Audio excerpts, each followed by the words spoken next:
This one was interesting.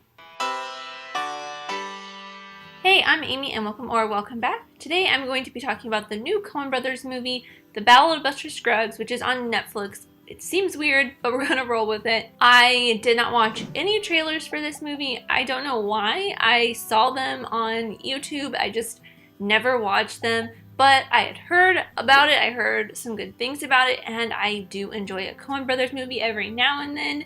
So I was excited to watch it when I finally did. The only thing, though, is today I wanted to do a review for Widows, but a bunch of things came up this weekend and I was not able to go see it, and I'm really sad because I probably won't be able to go see it now at all unless it gets nominated for Oscars. So fingers crossed. I feel like it might. I'm kind of sad that I didn't get to do Widows for this week, but I am excited to talk about this new Coen Brothers movie instead. So if you do not know anything about The Ballad of Buster Scruggs, it is basically a 2-hour and 15-minute long movie of a bunch of different stories kind of combined together to make a little bit of an anthology series almost type thing.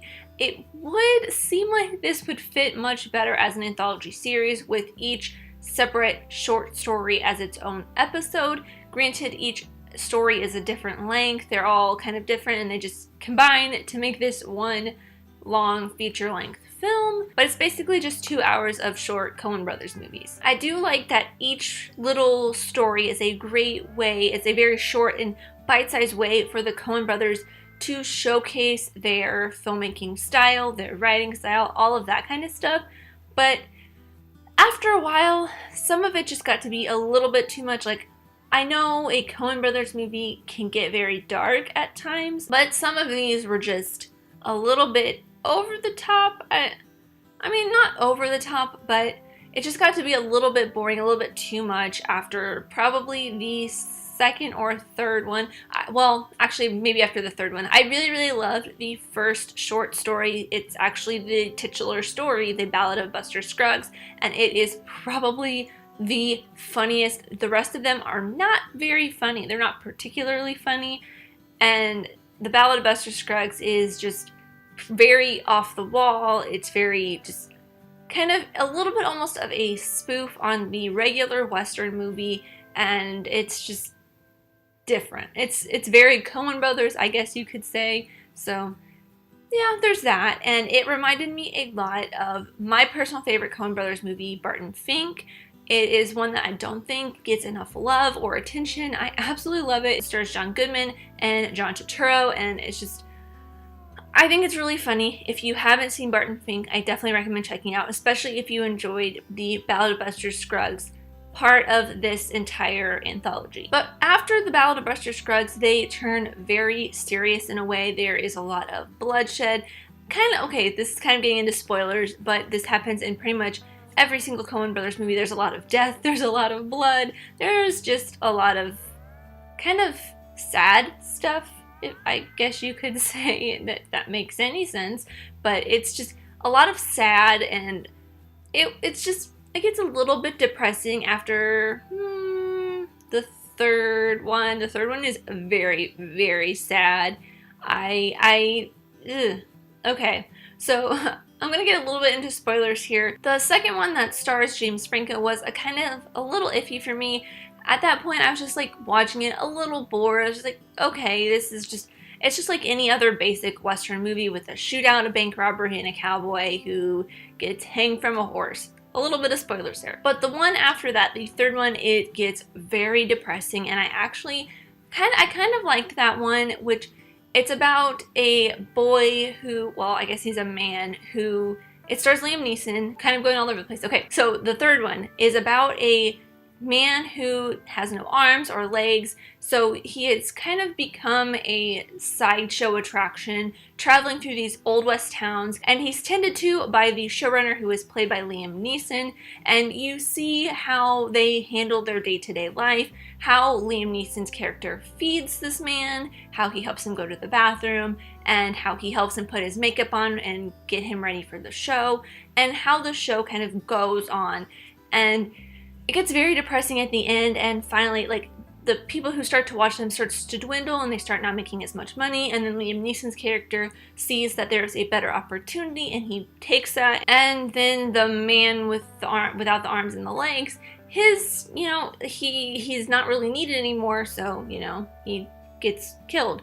And it took me and this has nothing to do with the storytelling and just the whole story in general, but the man without the arms and the legs looked really familiar to me. Like, the entire time I was like, why does he look so familiar? So as soon as that story was done, I paused it and I went to IMDb, and it's actually Harry Melling from the Harry Potter series, which I was like, I should know. Like, I mean, just like saying it right now, I'm like, Harry Melling, yeah, it's Dudley Dursley. Like, no duh. I should know that. I was literally had Harry Potter on mute on my TV while I was watching Ballad of Buster Scruggs. And I was like, he's right there. He's just right there in front of you. I don't know why it took me so long to realize that, but I think it's because when Harry Melling was in Harry Potter, he was a rather plump child, and he did what us in the Harry Potter fandom call pulling a Matthew Lewis or pulling a Neville Longbottom,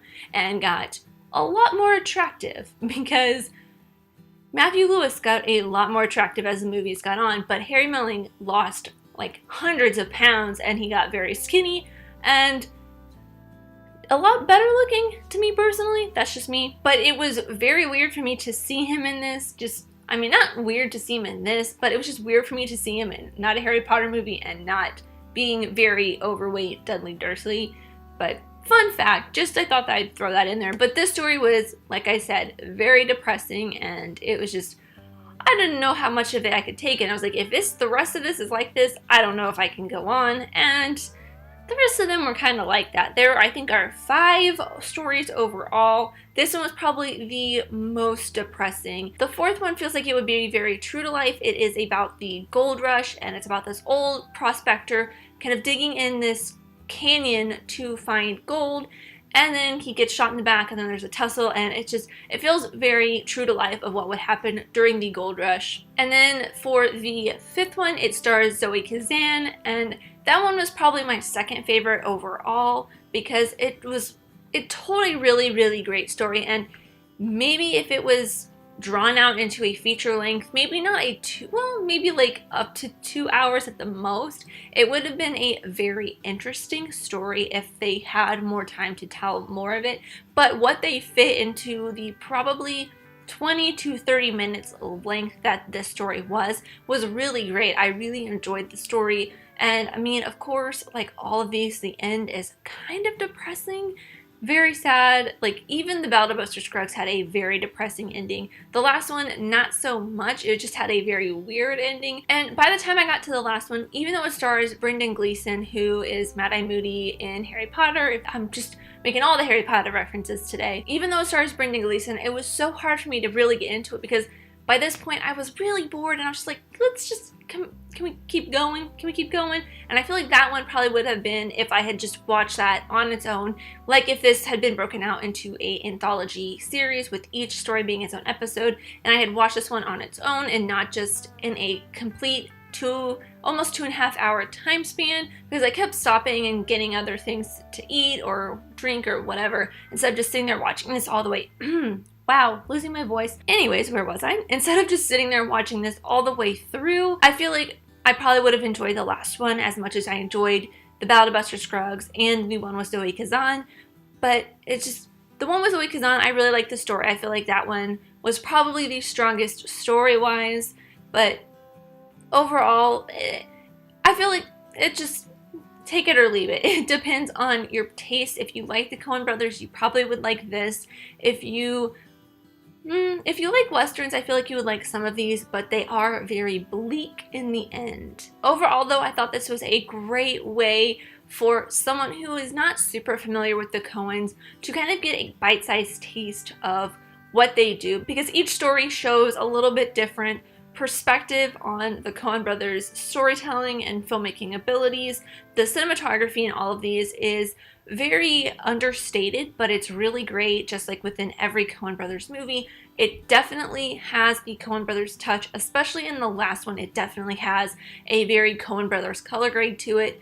The first one, The Ballad of Buster Scruggs, the titular one, which is probably, again, my favorite, so I know most about it, has the closest feel to any other Coen Brothers movie. I think it's very much absurd and out there. I guess it's very much like the way Fargo is, where it's kind of serious, but it's also very goofy and funny in a way. And something I haven't really touched on, and I'll do it really quickly here at the end, is the transitions between each story. It was really cool the way they introed it.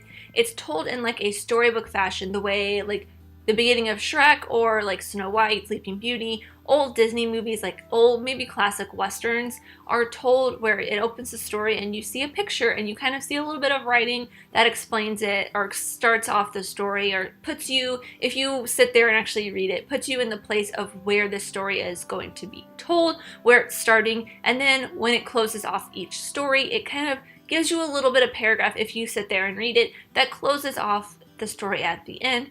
It's really cool. I love the way they transition between each one, and if they did that in an anthology series, it probably would not have worked as well, unless instead of turning the page to the next story, they just kind of closed the book.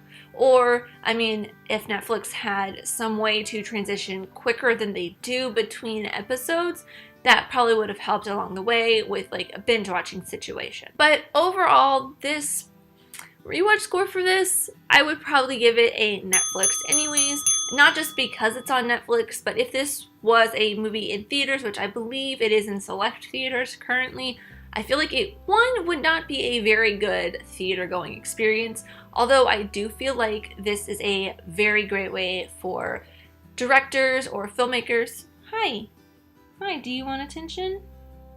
Anyways, I feel like telling stories like this is a great way for directors or screenwriters or just filmmakers in general to tell and show their skills. And if this is something that I feel like something a lot more directors should do, like maybe Martin Scorsese or Christopher Nolan, even though they have very distinct styles of filmmaking, maybe not them, because their styles are so unique and so just, I mean, you can watch a Martin Scorsese movie and know it's his. You can watch a Nolan movie, you can watch a Fincher movie and know it's theirs. But maybe some of these more indie filmmakers, they could probably do something like this with Netflix, where you get bite-sized tastes of what they can and what they usually do. I feel like it's kind of interesting. It's definitely not a theater-going experience, but anyways, I digress. If I were to rewatch this again, and not just because it's on Netflix, I would probably watch it on Netflix if there was nothing else to do.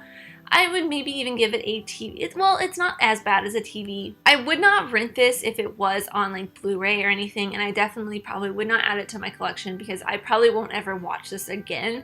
It's just, if I'm in the mood for maybe one or two of these stories, I may just pull it back up if I want to show somebody what it's like. But other than that, yeah, probably wouldn't watch this again. But I would love to know your thoughts on the Ballad of Buster Scruggs in the comments down below. Which of these stories was your favorite? And that's everything for me. Thank you guys so much for watching. I really truly do appreciate every single one of you. Let me know who you are in the comments down below, and let's be friends. If you enjoyed this, leave a like and subscribe if you're new, because I love talking all things movies, TV shows, filmmaking, film history, all that fun stuff, and I'll see you next time. Bye!